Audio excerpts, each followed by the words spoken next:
Welcome in. I'm Hunter Kanoki, and this is Fool's FAQ, a show where I take the internet's most burning questions and give you an answer that'll make you the smartest person at your next road trip. On today's episode, the real reason you're late. Picture this. You're cruising down the highway, coffee in hand, making good time, then brake lights, you slow down, then you stop. You crawl along for what feels like an eternity, muttering about the accident or construction ahead. But when you finally escape the congestion, there's nothing there. No wreck, no workers, no stalled car, just open road. Everyone starts moving again. What just happened? Did you hallucinate an entire traffic jam? Well, you've just experienced what researchers call a phantom traffic jam. And before you ask, yes, that's the actual scientific term. Now, these mysterious slowdowns plague highways around the world, turning perfectly good roads into parking lots for absolutely no visible reason. They waste billions of gallons of fuel, pump extra tons of carbon dioxide into the atmosphere, and steal countless hours from our lives. In the United States alone, phantom jams and traffic congestion cost around $121 billion per year, with commuters wasting an average of 38 hours annually just sitting in traffic. So, what's causing these invisible traffic monsters? Is it bad drivers, poor road design, or some cosmic prank? The secret behind phantom traffic jams lies in something scientists call traffic waves or shock waves, and they behave exactly like the name suggests. Think of traffic as a fluid, like water flowing through a pipe. When conditions are just right, small ripples can turn into full-blown waves that crash backward through the traffic stream. Here's what actually happens. On a busy highway, when cars get dense enough, typically when vehicles are less than about 35 meters or roughly 115 feet apart, the traffic flow becomes inherently unstable. At this point, even the tiniest disturbance can trigger a chain reaction. Maybe one driver taps the brakes slightly because they got a little too close to the car ahead. The person behind them brakes a little bit harder to compensate for their delayed reaction. The person behind them brakes even harder, and this cascading effect amplifies as it moves backward through traffic, and before you know it, cars miles behind are forced to come to a complete stop, even though the original driver started it all is long gone. A mathematician from Temple University explains it as an emergent phenomenon, a behavior that takes on a life of its own greater than the sum of its parts. The frustrating reality? Phantom traffic jams aren't caused by people driving poorly. They can actually just occur even when every single driver is following the exact same rules. To prove this wasn't just theoretical nonsense, Japanese researchers in 2008 conducted a beautifully simple experiment. They placed 22 cars on a circular track 230 meters around, basically a big loop with one lane. The instructions were simple. Drive at a constant 30 kilometers per hour and maintain a safe distance from the car ahead. Easy, right? Well, wrong. Within minutes, the smooth flow began to break down. Small variations in spacing appeared between cars, and then a cluster of vehicles was forced to stop completely. That cluster spread backward through the ring of cars like a wave traveling at roughly 20 kilometers per hour, the same speed researchers observe in real phantom jams on actual highways. Every time a car at the front of the jam escaped at up to 40 kilometers per hour, another car joined the back. The pattern was self-sustaining, a traffic snake eating its own tail.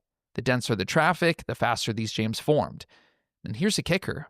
This happened with professional drivers on a closed track with no on-ramps, no curves, no distractions, nothing but human nature and physics. So, why does this happen? Well, the answer comes down to two competing forces in traffic flow. On one side, you have stabilizing factors. Drivers naturally try to drive preventively, looking ahead and adjusting their speed to avoid problems. And on the other side, you have destabilizing effects. Denser traffic travels slower, and there's always a delay in how drivers adjust to new conditions, what researchers call adjustment time. The more aggressive the driver, the shorter their adjustment time, but that doesn't necessarily help. When traffic density is low, the stabilizing forces win. Plenty of space means one person braking doesn't force everyone else to brake. But when density crosses a critical threshold, the destabilizing effects take over. That's when phantom jams are born. Of course, phantom jams aren't the only reason we sit in traffic. Real-world highways have plenty of obvious culprits too. Actual accidents are a major cause, of course. Vehicles stop moving, lanes get blocked, and even after the wreck is cleared, drivers slow down to rubberneck, which creates its own secondary congestion. Studies show that rubbernecking causes about 16% of all vehicle crashes, making it both a symptom and a cause of traffic problems. Bottlenecks are another common trigger. When a highway suddenly narrows, say from 3 lanes to 2, traffic is forced to slow down as vehicles merge.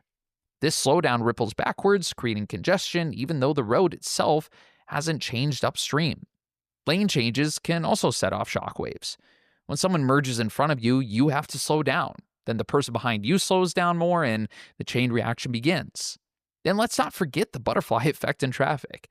Even something as minor as a driver briefly changing lanes can cause a sequence of events that slows everyone down across multiple lanes. As vehicles perceive one lane moving faster and try to switch over, they create new slowdowns in the lanes they enter, perpetuating the cycle. So, what can we do about this? Is humanity doomed to sit in phantom traffic jams forever? Well, not necessarily. Researchers have come up with several potential solutions, and some are already being tested in the real world, such as AI-powered cars. In 2017, researchers at the University of Arizona, Temple University, Rutgers University, and Vanderbilt University conducted experiments on closed tracks with about 20 cars. When just one vehicle switched to self-driving mode and used traffic optimization algorithms, the impact was remarkable. Phantom jams dissipated, fuel consumption dropped by up to 40%, and excessive braking events plummeted from 8.5 per vehicle kilometer to nearly 0. Encouraged by these results, the Circles Consortium, a research collaboration led by UC Berkeley and Vanderbilt University, conducted a massive real-world experiment in November 2022. They deployed 100 vehicles equipped with AI-powered adaptive cruise control onto Interstate 24 in Nashville during morning rush hour traffic.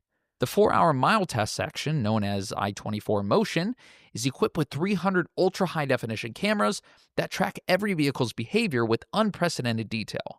Preliminary results showed that a single AI-equipped vehicle could influence the speed and driving behavior of up to 20 surrounding cars, creating a positive ripple effect. The data suggests that with as few as 5% of vehicles using this technology, phantom jams could be nearly eliminated. The temporary speed limits introduced on London's M25 orbital motorway have shown success in reducing shockwave jams. These systems use sensors to detect when congestion is forming and then automatically lower the speed limit in at least 5-mile-per-hour increments. Counterintuitively, slowing traffic in heavy conditions actually increases the number of cars that can travel on a road by making drivers more comfortable staying closer together and avoiding stop-and-go conditions.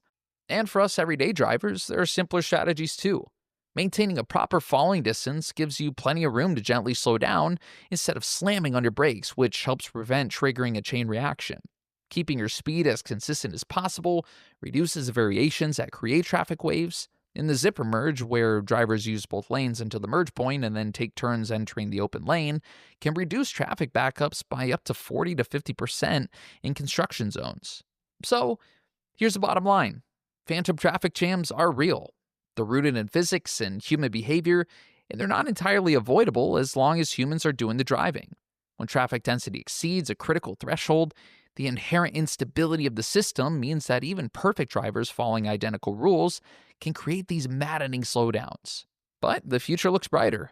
With AI-assisted vehicles, variable speed limits, and better driver education, we have the tools to smooth traffic flow and potentially eliminate most phantom jams. The small percentage of smart vehicles on the road could make commutes faster, safer, and far less frustrating for everyone. And remember, the best thing you can do in the meantime is to follow safely behind vehicles so you can brake softly instead of slamming on your brakes, creating a phantom jam behind you. So, the next time you're stuck in traffic that vanishes into thin air, remember, you're not crazy. You just drove through shockwave caused by a cascade of tiny human imperfections amplified by the laws of physics. And someday soon, we might not have to deal with them at all. But in the meantime, maybe leave a little more space between you and the car ahead.